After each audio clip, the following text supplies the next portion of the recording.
Oke, sepanjang bulan ini kita akan bicara tentang keluarga, tentang relationship ya, tentang hubungan suami istri khususnya. Titik beratnya akan ada di situ. Ya, jadi selama bulan ini kita akan banyak bicara tentang keluarga. Kita sudah berganti tema lagi. Ya. Oke, apa gambar yang saudara lihat di depan? Next slide. Oke, ini bukan bikin saudara lapar pagi-pagi yang belum breakfast. Saudara bisa melihat ada omelet dan jus di sana. Kelihatannya segar, kelihatannya enak, omeletnya ya kuning, jusnya juga kelihatannya fresh. Tapi saya harus beritahu begini, baik atau buruknya, enak atau enggaknya omelet ini, jus ini, akan sangat ditentukan ingredients yang dipakai. Omelet akan sangat ditentukan dengan telur-telur yang dipakai buat bikin omelet itu. Jus ini fresh atau enak atau enggak akan sangat ditentukan oleh jeruk-jeruk yang dipakai untuk bikin jus itu. Kalau ada jeruk yang busuk, ditaruh satu jeruk busuk aja untuk di gelas orange ini, kelihatannya mungkin masih fresh, tapi percayalah rasanya udah nggak enak, saudara. Cuman karena ada satu jeruk busuk. Saudara bikin omelet pakai 3 telur, pakai 4 telur. Saudara selipkan satu telur yang busuk, mungkin warnanya masih bisa bagus, masih bisa mengundang selera makan. Tapi pas saudara makan, kok nggak enak, kok ada rasa aneh. Makanya begini, baik atau buruknya sebuah hubungan dalam keluarga, itu memang sangat ditentukan oleh orang-orang yang ada di dalamnya. Sebenarnya ini bukan di keluarga saja, dimanapun. Tapi karena kita lagi konteks bicara tentang keluarga, baik atau buruknya hubungan dalam sebuah keluarga itu akan sangat ditentukan oleh individu-individu yang ada di dalam keluarga tersebut. Ketika individu-individu itu belum pulih, belum sehat secara spiritual, secara mental, semuanya, maka itu akan sangat mengganggu sekali. Makanya sangat penting untuk orang-orang yang terlibat di dalamnya juga sehat secara spiritual, secara mental, secara jasmani. Perlu untuk bisa betul-betul ibarat bikin omelet, omeletnya bukan hanya tampak indah, tapi memang kalau dimakan betul-betul enak. Jus itu bukan hanya kelihatannya segar, tapi kalau diminum betul-betul enak. Sebab kita tahu banyak semboyan kan sekarang yang bilang begini, jangan percaya sama sosial media. Apa yang kamu lihat di sosial media belum tentu sesuai dengan kenyataannya. Yes, ucapan itu memang 90% benar. Karena ada banyak orang yang bisa begitu rapih, begitu bagus, begitu hebat, begitu menarik, mengemas tampilan untuk muncul di permukaan, untuk muncul di sosial media. Tapi kenyataannya belum tentu seperti itu. That's why individu-individu yang terletak di dalamnya atau yang terdapat di dalamnya yang memainkan peranan itu akan sangat menentukan. Supaya gini, hubungan suami istri saudara, keluarga saudara, keluarga kita semua bukan hanya kelihatannya harmonis di depan. Bukan hanya kelihatannya, hebat ya keluarga itu keluarga idaman. Tapi begitu masuk lebih dalam, amit-amit gue punya keluarga kayak gitu. Nah gitu kan. Nah itu akan sangat ditentukan oleh individu-individu yang ada di dalamnya. Nah pada kesempatan ini, saya hanya akan bagikan 4 hal aja ya, sebagai fondasi dulu, supaya kita punya hubungan yang sehat. Nanti minggu-minggu depan akan ada yang menyoroti dari sisi komunikasi, konflik, dan lain sebagainya. Tapi izinkan saya untuk bagikan 4 hal dulu. Saya tidak akan sentuh dulu wilayah komunikasi, konflik. Saya tahu untuk apa membangun healthy relationship ini kita perlu banyak aspek. Tapi tidak mungkin kan semua aspek untuk saya omongin dalam satu sesi. Nah, nanti ada sesi-sesi lain untuk bicara aspek yang lain. Tapi saya mau kasih 4 tips sederhana dulu supaya kita punya hubungan yang sehat, hubungan yang kuat dalam keluarga kita. Yang pertama, kita tidak boleh bosan dengan kata ini, bahwa keluarga adalah institusi yang Tuhan ciptakan dan itu ide originalnya Tuhan. It is a God's design. Ini bukan human design. Selalu saya bilang begini saudara ya, bahwa Tuhan hanya mendirikan 2 institusi di muka bumi ini. Dalam perjanjian lama kitab Kejadian Tuhan mendirikan keluarga, dalam perjanjian baru Tuhan mendirikan gereja. Keluarga dan gereja itu bukan buatan manusia. Itu ide original dari Tuhan. Karena itu ide original dari Tuhan, maka dalam keluarga, dalam gereja, itu pasti untuk melaksanakan tujuan-tujuan Tuhan. Untuk melaksanakan kehendak Tuhan. Dan selalu kita sudah sering mendengar juga bahwa manusia memang dipilih untuk menjadi pelaksana kehendak Tuhan. Tuhan gak pilih yang lain, Tuhan ciptakan manusia segambar dan serupa. Sebab memang manusia yang harus menjadi eksekutor dari kehendaknya. Oleh karena itu dalam 1 Korintus 10 ayat yang ke-31, kalau kita lihat, ini Paulus bilang, aku menjawab, jika engkau makan atau minum, jika engkau melakukan sesuatu yang lain. Jadi apapun itu yang kita lakukan, mau kita berkeluarga, mau kita punya anak, mau kita kerja, mau kita lakukan apapun itu, lakukanlah semuanya itu untuk apa? Kemuliaan Allah. Oh ya, sebab apa? Sebab tujuan-tujuan Tuhan selalu akan menghasilkan kemuliaan bagi dirinya. Kalau kita kerjakan tujuan-tujuan kita, maka kemuliaan itu memang untuk diri kita. Tapi kalau kita mengerjakan kehendak Tuhan, maka kemuliaan itu memang untuk Tuhan. Tujuan-tujuan Tuhan pasti akan selalu menghasilkan, melahirkan kemuliaan untuk Tuhan. Nah, makanya saya ingin mempertebal apa yang Pastor Elia katakan minggu lalu, bahwa kita memang harus relevan dengan kehendak Tuhan. Oh ya, I absolutely agree. Memang kehendak Tuhan itu yang paling penting dalam hidup manusia. Sebab kita memang diciptakan untuk melakukan kehendak Tuhan. Nah, makanya saya beri tulis ini dulu. Relevan itu ada 2, saudara. Yang pertama adalah relevan isi. Isinya, tujuannya itu jelas adalah kehendak Tuhan. Saya akan jelaskan. Kenapa orang menikah? Alasan-alasan orang yang gak mengerti kehendak Tuhan, oh saya harus menikah, saya udah ketinggalan kereta nih, semua menikah, saya belum menikah. Ada lagi orang yang dengan gambar diri yang rusak, misalnya dia merasa kurang diperhatikan, gak ada orang yang care dengan dia, lalu dia mau cepat-cepat menikah karena dia pikir nanti gua ada yang urusin, nanti ada yang mau care lo dengan saya, yaitu pasangan hidup saya. Ini kan alasan-alasan yang salah tentang pernikahan. Lalu, kenapa menikah? Saya merasa tidak ada orang yang simpati sama saya. Nanti pasangan hidup saya pasti simpati sama saya. Itu alasan yang salah kan untuk menikah. Kenapa saya menikah? Kasihan dia, saya mau tolongin dia. Kita bukan tim SAR. Tahu tim SAR ya? You are not on a rescue mission. Buat selamatin orang terus nikahin dia, enggak kan? Tapi kalau kita mengerti relevan isi ini, apa tujuan pernikahan? Jelas bahwa kita mau memenuhi kehendak Tuhan dalam institusi pernikahan. Nanti kenapa punya anak? Ya memang harus begitulah, orang menikah harus punya anak. Kalau cuma tujuan pernikahan punya anak, saya tidak akan bosan bilang ini, kucing juga punya anak, lebih banyak lagi. Ya, kelinci juga punya anak, lebih banyak lagi. Karena itu bukan tujuan. Tujuan seseorang masuk dalam pernikahan jelas bahwa kita mau melakukan kehendak Tuhan dalam institusi pernikahan. Nanti kalau dengan cara-cara jadi punya anak apa, it's okay. Tapi tujuannya jelas. Bahwa kita punya anak pun, kita mau meneruskan keturunan ilahi. Kita mau menggembalakan keturunan-keturunan yang takut akan Tuhan. Sehingga kita tahu apa yang harus kita lakukan. Ada lagi yang berpikir, tujuan punya anak, biar nanti saya tua ada yang ngurusin.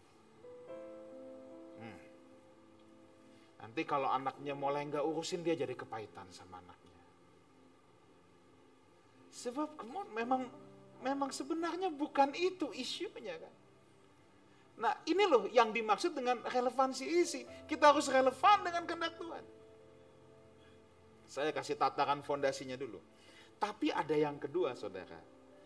Relevan packaging. Kita sepakat dulu bahwa relevan isi itu adalah sudah pasti harus. Sebab keluarga adalah God's design. Itu adalah idenya Tuhan. Maka kehendak-kehendak Tuhan pasti ada di sana semua. Dan itu yang perlu kita kerjakan. Tapi ada yang namanya ini relevan packaging. Coba kita lihat. Relevan packaging tidak boleh mengubah relevan isi atau esensi. Karena relevan packaging itu akan sesuai dalam tanda petik budaya. Coba kita lihat dulu ayatnya. 1 Korintus 9 ayat 19. Ini tentang Paulus. Paulus kita tahu, Paulus adalah rasul yang dipakai untuk memenangkan orang-orang yang bukan Yahudi, di mana kekristenan mula-mula anggotanya itu adalah memang orang-orang Yahudi yang kemudian menerima Kristus. Nah, lalu Paulus bilang gini, sungguh pun aku bebas terhadap semua orang, aku menjadikan diriku hamba dari semua orang, supaya aku boleh memenangkan sebanyak mungkin orang. Jelas, ini tujuan Paulus. Makanya Paulus bilang gini, demikianlah bagi orang Yahudi, aku seperti orang Yahudi. Supaya aku relevan dengan orang Yahudi. Paulus itu memang banyak melayani bangsa non-Yahudi. Tapi ada kalanya, kalau saudara lihat kisah para rasul, Paulus begitu nyampe satu tempat, dia akan masuk dulu ke sinagog-sinagog, di mana dia akan bertemu dengan orang-orang Yahudi. Dan pada saat itu, ya dia harus berlaku menjadi seperti orang Yahudi. Supaya aku memenangkan orang-orang Yahudi. Ayat 21. Tapi bagi orang-orang yang tidak hidup di bawah hukum Taurat, aku menjadi seperti orang yang tidak hidup di bawah hukum Taurat. Sekalipun aku tidak hidup di luar hukum Allah. Lihat, ini bukannya Paulus jadi bunglon, enggak. Tetapi ketika dia berjumpa dengan orang-orang non-Yahudi, dia juga akan menjadi seperti orang-orang non-Yahudi. Walaupun dalamnya dia tetap hidup dalam hukum Allah. Ini yang saya sebut dengan relevansi packaging. Nah, next slide. Nah, esensi pernikahan adalah memenuhi kehendak Tuhan. Jelas, ini relevansi isi dalam institusi pernikahan. Dengan cara titik. Sengaja saya kosongkan. Supaya saudara yang harus mengisi sendiri, ini yang sesuai dengan dalam tanda petik budaya yang ada dalam keluarga saudara. Tapi saya beri catatan, asal tidak bertentangan dengan firman Tuhan. Serta disesuaikan dengan preference dan budaya masing-masing. Jadi gini, misalnya, ada yang berkata gini, kalau mencontoh dari budaya Yahudi misalnya. Waktu yang terbaik untuk orang tua mengajarkan anak-anaknya firman Tuhan adalah pada saat makan malam. Oke, makan malam bersama keluarga itu hal yang sangat baik. Kalau saudara bisa lakukan itu, please do it. Tapi kemudian kita akan berjumpa dengan keluarga-keluarga di mana yang orang tuanya memang gak bisa makan malam sama anak-anaknya. Paham maksud saya? Entah orang tuanya yang ini bapaknya suka tugas di luar kota, entah pekerjaannya mungkin jadi pilot, entah apa, yang sehingga orang tuanya tidak bisa makan malam dengan anak-anaknya.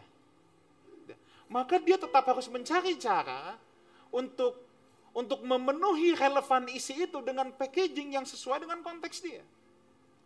Yang bisa makan malam tidak bisa langsung menilai ini yang nggak punya tidak punya waktu buat makan malam sama keluarga, pasti nggak benar. Nggak bisa kan? Karena nyatanya memang ada yang makan malam terus sama keluarganya, tapi anaknya juga nggak diajar tuh saat makan malam. Loh iya kan? Dan ini akan berlaku di semua aspek kehidupan kita. Yang paling penting kita mengenal apa yang namanya relevansi isi. Packaging saudara bisa sesuaikan. Yang penting saudara tahu, saudara punya tugas untuk mengajar anak-anakmu. Dalam takut akan Tuhan, sebab kita harus menggembalakan sebuah keturunan yang takut akan Tuhan. Kita tidak bisa hanya menyerahkan pengajaran itu kepada sekolah minggu yang cuma 2 jam dalam 1 minggu, 1,5 jam. Terus kita berharap itu untuk mengcover berapa? 168 jam lainnya. Jadi yang paling penting kita temukan adalah kita tahu apa yang harus kita kerjakan. Caranya gimana? Please, sesuaikan dengan kondisi saudara masing-masing. Saudara pasti akan bisa punya cara untuk tetap bisa relevan dengan kehendak Tuhan. Dan ini berlaku di semua aspek. Kalau saudara ke ruangan katalis, ngelihat, wah kebaktiannya gelap banget. Ya, itu memang budayanya mereka, biarin aja. Gereja mainstream yang cuman pakai organ, ngelihat kita aneh banget sih tuh, berisik. Nah kalau saudara ke gereja ortodoks yang sejak mula-mula itu nggak pakai alat musik, ngelihat organ aja aneh. Paham maksud saya? Packaging itu selalu akan bisa berganti. Doesn't matter. Tapi yang masalah adalah kalau kehendak Tuhan tidak ada di sana. Kita tidak bisa menghakimi budaya orang dengan budayanya kita. Itu yang tidak bisa. Nah, tapi inti yang saya mau ngomongin di sini adalah, please, kita harus tahu dulu fondasi yang pertama, keluarga adalah desainnya Tuhan. Dan tujuan pernikahan kita adalah menggenapi kehendak Tuhan dalam institusi pernikahan. Caranya gimana? Sesuaikan dengan budaya-budaya saudara sendiri. Oke. Hal yang kedua, love tank, tangki kasih yang diisi penuh. Ini nggak ada gambarnya ya, atau ada gambarnya tapi hilang. Oke, kita baca dulu ayatnya. Tetapi yang terutama, kasihilah sungguh-sungguh seorang akan yang lain, sebab kasih menutupi banyak sekali dosa. Banyak orang yang salah ngerti tentang ayat ini loh. Banyak orang yang berpikir gini, kalau pas baca ayat ini, kalau aku berbuat kasih, dosa-dosaku diampunin. Nah, banyak gak coba yang membaca ayat itu seperti itu. Kagak apa-apa saya bikin banyak dosa, yang penting saya nggak kalah banyak bikin banyak kasih. Halo? Itu konsep agama, Pak. Dosa yang ditimbang. Kekristenan tidak kenal begitu. Jangan berpikir yang penting aku berbuat banyak kasih, aku bikin banyak dosa juga nggak ada masalah. No, itu bukan arti ayat ini. Siapa saudara yang mikir ayat ini begitu? Oh enggak, kalau tampang saudara sindalah. Saudara harus ingat, 1 Petrus ini ditulis untuk jemaat Kristen, anak-anak Tuhan yang hidupnya sungguh-sungguh. Yang pertama, Petrus pengen bilang gini, di luar sana memang banyak kejahatan, banyak dosa. Tapi kalau kamu berbuat kasih, anak-anak Tuhan, maka kasih dan kebaikanmu itu bisa menutupi kejahatan-kejahatan yang ada di luar sana. Kejahatan di luar sana harusnya tenggelam oleh kasih yang dilakukan oleh anak-anak Tuhan. Tapi ayat ini juga punya arti yang kedua. Kalau kita berbuat kasih dan kebaikan, maka pelanggaran-pelanggaran yang orang lain lakukan itu bisa ditutupi. Kalau suami berbuat kasih kebaikan, maka kesalahan-kesalahan istri itu bisa ditutupi. Kalau istri berbuat kasih kebaikan, kesalahan-kesalahan suami itu bisa ditutupi. Lalu ayat ini juga punya pengertian yang ketiga, ketika ada pelanggaran, misalnya kita dizolimi. Kasih kita akan membuat kita mengampuni dia. Bukan kita balas dengan kebencian, makanya dikatakan, kasihilah sungguh-sungguh seorang akan yang lain. Kalau kita balas dengan kebencian, itu kita tidak mengasihi dengan sungguh-sungguh. Artinya apa? Nggak diinget-inget lagi. Terus kita nggak keliling sambil ngomongin dosanya orang itu. Ya, sambil ceritain ke orang lain, membuka dosanya ke banyak orang. Itu dia. Kalau kita sudah mengampuni orang itu, kita tidak perlu membeberkan, namun kasih kita yang menutupi pelanggarannya. Oke, clear? Ayat ini harus dibacanya begitu. Ayat ini bukan dibacanya yang penting saya bikin banyak kasih. Nanti dosa mah urusan belakang. Kalau saya bikin kasih, nanti otomatis akan ditutupin. No. Ayat ini nggak bicara seperti itu. Nah, next slide. Setiap orang itu punya tangki kasih, saudara. Nah, ini yang penting. Setiap orang itu punya tangki kasih. Pasangan saudara punya tangki kasih. Anak-anak saudara punya tangki kasih. Nah, Mengutarakan kasih itu perlu bahasa dalam tanda petik sebagai alatnya. Di mana kasih dapat diekspresikan dan dikomunikasikan. Ini dua kata pentingnya. Sebab kalau kasih itu tidak bisa diekspresikan dan dikomunikasikan, tangki kasih ini nggak akan pernah penuh. Kalau tangki kasih ini tidak pernah penuh, orang akan merasa kok saya kurang dikasihi. Nanti di satu sisi pasangannya bilang, saya udah sangat mengasihi pasangan saya kok. Tapi pasangannya kok kagak merasa dikasihi. Karena salah bahasa untuk mengisi tangki kasih ini. Salah satu sahabat baik saya, pemimpin gereja yang ada di Australia, dia satu kali pernah cerita sama saya. Dia bingung, ini istrinya atau mama dari anak-anaknya sama anaknya yang pertama, kok kayak ciong banget. Pernah dengar kata ciong ya? Nah, saudara jangan percaya ciang-ciong. Masa udah jadi orang percaya yang diliatin ciong. Bukan, itu salah bahasa, makanya nggak nyambung. Karena bahasanya nggak nyambung, gagal diekspresikan, gagal dikomunikasikan, tangki kasihnya nggak penuh, berasa kok saya nggak dikasih, emang nggak cocok, emang gua ciong. Itu bukan ciong. Anda harus cari tahu apa bahasa kasih anakmu. Akhirnya dicari tahu apa bahasa kasih anakmu. Lalu setelah diketahui, mamanya mulai mengisi. Yang katanya ciong tadi, mamanya mulai isi dengan bahasa kasih itu. Hubungan jadi baik, prestasi anak di sekolah juga langsung berbeda. It's not about ciong, cuman salah bahasa aja, jadi miskomunikasi. Jadi anaknya tuh berasa, kok mama nggak sayang aku sih? Padahal mamanya sayang. Tapi bahasa kasihnya atau bahasa untuk mengisi tangki kasih itu gagal diekspresikan dan gagal dikomunikasikan. Nah makanya penting ya untuk kita tahu bahasa kasih anak-anak kita, bahasa kasih pasangan kita. Nah saya punya tesnya ini. Nanti kalau saudara mau tahu boleh minta sama saya. Tapi kalau saudara sudah tahu, please do it. Please do it. Kita harus tahu apa bahasa kasih pasangan kita. Sebab kecenderungannya tuh gini. Kalau kita punya bahasa kasih, misalnya bahasa kasih kita adalah gift, pemberian. Maka kita akan cenderung karena kita senang dapat gift, terus kita mencoba mengisi tangki kasih pasangan kita dengan gift. Padahal bahasa kasih dia bukan gift. Tahu ya? Makanya suka miskomunikasi. Udah dikasih terus, tapi pasangan tetap, aku kurang dicintai. Nah, itu dia masalahnya. Miskomunikasi ya. Jadi bukan apa? Bukan ciong. Jangan bilang, emang ciong nih gue. Bukan ciong. Tapi nggak nyambung, karena nggak ngerti. Oke? Tanpa dikomunikasikan dan diekspresikan, maka kasihnya tidak sampai. Jadi salah paham. Oke, kita mulai. Yang pertama, secara cepat aja.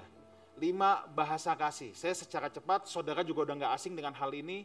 Saya hanya ini aja ya, mereview ulang untuk mengingatkan. Yang pertama, physical touch. Itu adalah orang-orang yang mengekspresikan kasih dengan sentuhan. Semua bahasa kasih pasti punya downfall. Downfall itu apa ya? Ya titik lemah gitulah. Nah, downfall orang-orang yang punya bahasa kasih physical touch adalah asosiasi yang salah dengan keintiman seksual atau ketidakmurnian seksual di mana seringkali menjadi target iblis. Makanya kita perlu apa yang namanya set the boundaries, tetap harus punya batasan. Orang yang punya bahasa kasih sentuhan fisik memang tuh senang kalau ngomong pegang lengan, kalau ketemu give hug, memang senang begitu karena bahasa kasihnya itu. Tapi without set the boundaries, seringkali kemudian tanpa batasan yang jelas, kemudian itu akan mengarah kepada keintiman seksual yang seharusnya tidak terjadi. Makanya pencegahan dari dosa ketidakmurnian adalah batasi diri agar mencegah perasaan seksual masuk.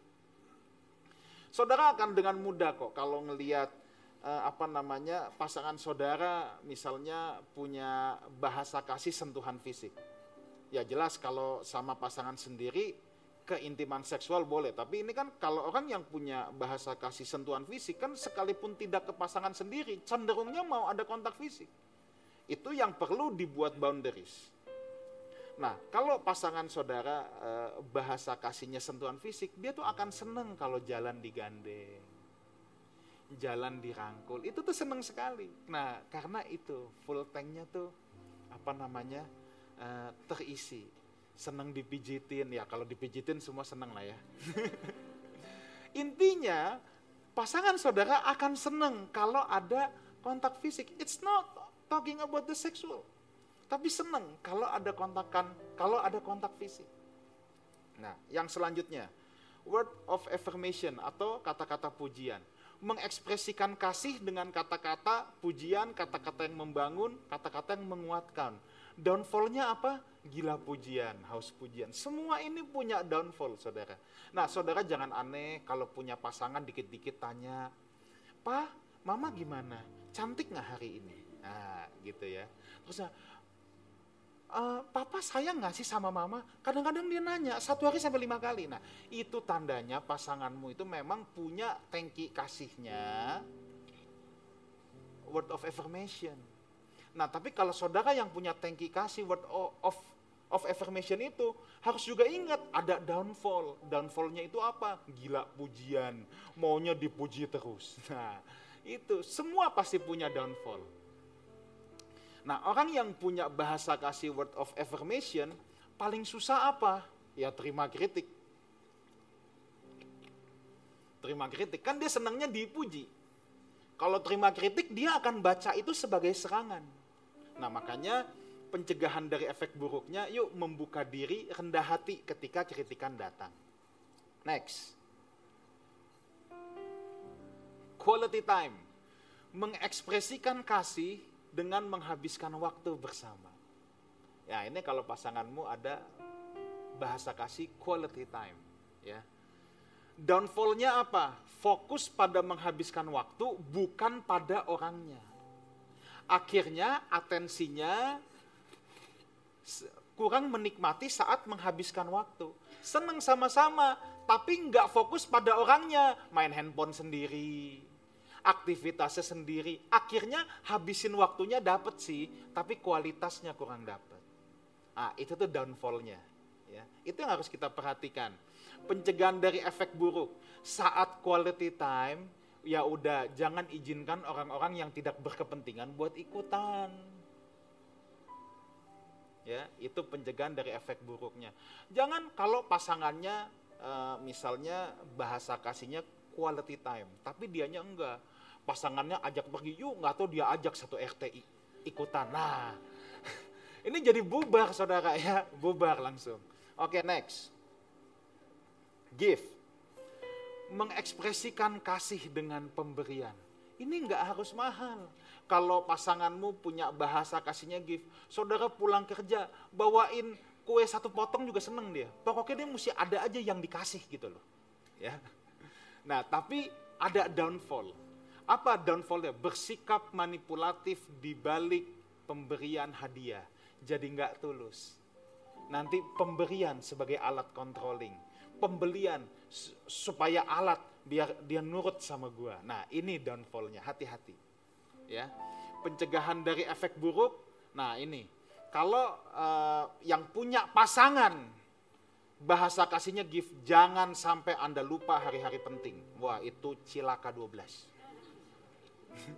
Kalau sampai saudara lupa hari anniversary, hari ulang tahun, wah selesai saudara pasti ya. Nah, itu jangan sampai lupa itu ya. Berikan hadiah ya di hari-hari penting itu ya. Kagak hari penting aja minta dibawain sesuatu, apalagi hari penting, kan gitu. Ya. Oke, next. Acts of service, mengekspresikan kasih dengan melayani nyata dan praktis, melakukan kegiatan bersama ya. Nah, ini act of service ini dia tuh biasanya senang melayani orang. Senang melakukan aktivitas bersama. Itu orang-orang yang punya bahasa kasih act of service. Kalau pasangan saudara punya act of service, wah, dia tuh seneng tuh melayani di rumah, mulai dari ambilin minum, apa sampai hal-hal kecil lah. Dia tuh seneng melayani di rumah. Nah, yang seperti ini harus ada kegiatan bersama, entah bersihin rumah bareng, nyusun apa bareng gitu. Nah, dia tuh akan sangat enjoy kalau ada kegiatan yang dilakukan bersama. Downfall-nya adalah ketika dia melakukan jadi merasa kewajiban, akhirnya tidak tulus dalam melayani. Pencegahan dari efek buruk, membantu orang lain berlebihan yang bukan pasangan sendiri. Membantu orang bagus, tapi kalau berlebihan padahal bukan pasangan sendiri, itu jadi celah nanti. Oke, nah, next, yang ketiga. Dengan cepat. Never stop learning, tidak pernah berhenti belajar. Tidak peduli kita sudah menikah berapa lama, tapi saya harus bilang kita tidak pernah boleh berhenti belajar. Mengenal pasangan kita nggak boleh berhenti belajar mencintai pasangan kita. Sekolah tersulit itu bukan PhD, bukan bagian kedokteran, bukan apa. Sekolah tersulit adalah belajar tentang pasangan kita. Sebab wisudanya adalah sampai maut memisahkan. Kalau pasanganmu dipanggil Tuhan, baru kita boleh stop belajar tentang pasangan kita. Kalau dia belum dipanggil Tuhan, kita masih tetap harus belajar tentang pasangan kita. Sebab yang paling berbahaya dalam hal ini adalah familiarity. Hal-hal yang sudah umum. Kita anggap, ini sudah familiar. Kenapa itu bahaya? Sebab yang pertama, it brings ignorance, ketidakmautawan. Kita stop belajar mengenal pasangan dan mencintai pasangan kita. Gue udah tahu, gue udah nikah sama dia 30 tahun. Gue udah tahu lah, dia baru kedip mata aja gue tahu kok. Nah, akhirnya kita memutusin, kita stop belajar tentang pasangan kita. Akhirnya tanpa kita sadar, kita jadi ignorance. Ketidakmautawan. Ini sangat berbahaya. Ini bahaya dari familiarity yang pertama. Yang kedua, it breeds assumption atau asumsi. Kita berasumsi bahwa pasangan kita sudah harus tahu apa yang kita pikirkan. Lalu pasangan kita bukan cenayang yang bisa baca pikiran kita. Lalu kita asumsikan, kan kita udah married lama, lu tuh udah harus tahu dong apa yang ada dalam otak gua. Nggak bisa, saudara. Nah, ini nanti makanya ntar ada sesi komunikasi apa semua ya. Tapi kalau kita menganggap sudah umum terus kita stop belajar tentang pasangan kita, terus ya udah kita anggap aja pokoknya pasangan kita udah harus tahu pikiran kita. Nggak bisa, saudara. Yang ketiga, it breeds presumption, sangkaan atau dugaan. Nah, ini kita yang jadi mind reader. Akhirnya kita nggak nanya lagi sama pasangan kita, sebenarnya kamu maunya apa, semua kita asumsiin. Gue udah tahu lu deh, langsung diasumsi. Nah, ini jadi presumption. Ini bahaya dari familiarity. Oke. Yang terakhir, hal yang keempat. Jadi tadi yang pertama apa? God's design, kehendak Tuhan. Yang kedua, love tank yang diisi penuh. Yang ketiga apa? Never stop learning, jangan pernah berhenti belajar mencintai pasangan kita. Sebab dia, semua makhluk hidup pasti bisa berubah. Pasangan kita juga bisa berubah loh. Dulu senangnya ini, sekarang senangnya ini. Bisa berubah, makanya never stop learning. Setiap orang yang bertumbuh pasti juga berubah. Jadi jangan pernah berhenti belajar tentang pasangan kita. Yang keempat, yang terakhir, forgiveness. Ini sangat penting, saudara, dalam pernikahan. Sebab begini, tidak peduli seberapa sayangnya saudara sama pasangan saudara, tidak peduli ya seberapa baik pasangan kita atau kita baik sama pasangan kita, tapi ketahuilah pasanganmu bukan malaikat tanpa sayap. Jadi pasanganmu pasti punya potensi untuk mengecewakan kita, untuk melukai kita. Konflik tidak pernah menghancurkan rumah tangga. Tapi ketiadaan pengampunan pasti menghancurkan rumah tangga. Konflik nggak akan bikin rumah tangga hancur, nggak akan. Tapi kalau ketiadaan pengampunan dalam konflik itu bisa menghancurkan rumah tangga. Mungkin saudara bilang pasanganku baik banget, amin buat itu. tapi tetap dia punya potensi untuk melukai kita, dia punya potensi buat bikin kita kecewa. Makanya forgiveness itu harus selalu ada. Next. Nah, jangan lupa sama gambar ini, ketiadaan pengampunan pasti akan menciptakan krisis circle. Jangan lupa sama gambar ini. Ini berapa tahun yang lalu saya pernah gambar, tapi saya ulang lagi. Hidup pernikahan yang sehat itu akan menciptakan love circle. Putarannya ke dalam, jadi semakin dekat. Percayakah saudara, tidak ada perceraian yang terjadi tiba-tiba. Enggak ada karena satu kejadian, besok kita cerai. Enggak ada yang kayak gitu. Semua perceraian itu diakibatkan oleh karena sepasang suami istri menjalani kehidupan pernikahan crisis circle. Putarannya keluar, makin lama makin jauh, sampai di satu titik memang pisah beneran. Kita nggak bisa stay doang, enggak. Kita cuma punya dua pilihan dalam menjalani hidup pernikahan kita. Kita mau menjalani love circle, putarannya ke dalam, makin lama makin nyatu, atau yang kita jalani crisis circle. Crisis circle yang dibiarkan itu akan membuat saudara makin lama makin jauh, sampai di satu titik, yes, we divorce, kita selesai. Ketiadaan pengampunan pasti akan menciptakan crisis circle dalam pernikahan kita. Itu sudah pasti. Kita lihat satu ayat lagi. Apa kata Alkitab? Sabarlah kamu seorang terhadap yang lain. Disuruh sabar, saudara. Ampunilah seorang akan yang lain. Apabila yang seorang menaruh dendam terhadap yang lain.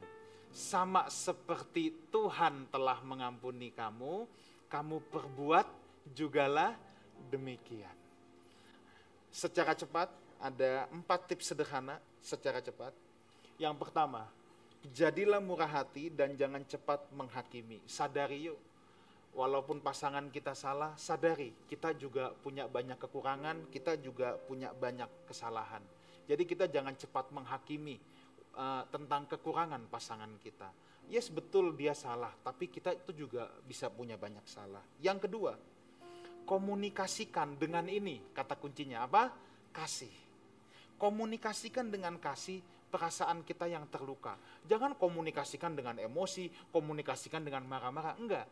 Kasih tahu, "Pa, aku sakit loh, Papa tadi ngomong gitu. Ma, aku sakit loh, Mama ngomong gitu." Lalu berikan kesempatan pada pasangan untuk klarifikasi dari posisi dia. Ingat, jangan familiarity tadi. Jangan kita anggap, wah lu pasti ngomong gini karena gini-gini. Wah semua udah di mind reading lagi. Ini jadi cenayang semua lama-lama ya. Nah jadi kasih pasangan kita kesempatan yuk. Untuk dia klarifikasi dari posisi dia. Dan kita juga harus miliki pikiran terbuka untuk mengizinkan kemungkinan kalau ternyata memang kita yang salah ngerti loh. Bisa kan? Sangat bisa. Makanya kita harus kasih peluang juga buat itu. Mungkin pasangan kita melakukan perbuatan yang kita ini udah gak suka banget. Tapi bisa aja loh, ada kemungkinan maksudnya dia baik. Kita yang salah ngerti. Yang ketiga, bersama-sama melepaskan dan mencari pengampunan. Nah, butuh kerendahan hati dalam membangun kebiasaan ini. Ketiadaan pengampunan akan berujung pada kepahitan. Kepahitan pasti menghasilkan kerusuhan dan kecemaran. Orang yang hatinya pahit, dari kata-katanya aja kelihatan. Maka mata air yang pahit yang keluar. Kalau saudara ketemu orang yang ngomongnya negatif terus, hal yang pahit terus, itu udah pasti hatinya juga pahit. Karena yang keluar itu kan cuman ini doang, cuman apa yang ada di dalam doang. Kalau saudara ketemu orang yang kalau ketemu dia kayaknya auranya negatif gitu, pokoknya yang di ngomongin yang pahit, kita kok dengar dia jadi lemas gitu bawaannya. Nah itu. Ya. Tapi kalau mata air kita manis, orang yang dekat kita juga dapat positive vibes itu. Ya. Yang keempat, jangan akhiri hari tanpa saling mengampuni. Pemain musik udah boleh maju ke depan. Yuk kita baca sama-sama. Pengampunan adalah tindakan iman di mana kita mengharapkan orang yang kita ampuni, kita maafkan akan berubah sekalipun saat ini kita belum lihat perubahannya. Kenapa saya katakan pengampunan adalah tindakan iman? Iman adalah apa? Menurut Ibrani 11 ayat 1, dasar dari segala sesuatu yang kita harapkan, bukti dari segala sesuatu yang belum kita lihat. Ketika kita mengampuni seseorang, ketika kita mengampuni pasangan kita, saya mau katakan, itu tindakan iman. Bahwa kita mengharapkan dia berubah, sekalipun saat ini kita belum lihat dia berubah. Tapi kita mengharapkan, kita mendoakan, kita percaya satu hari nanti dia pasti berubah. Makanya kita mengampuni. Makanya saya bilang gini, mengampuni adalah tindakan iman. Itu yang kita harapkan. Supaya orang yang kita ampuni berubah. Sekalipun kita belum lihat perubahannya, tapi kita doakan, kita percaya satu hari kelak dia akan berubah. Amin. Kita bangkit.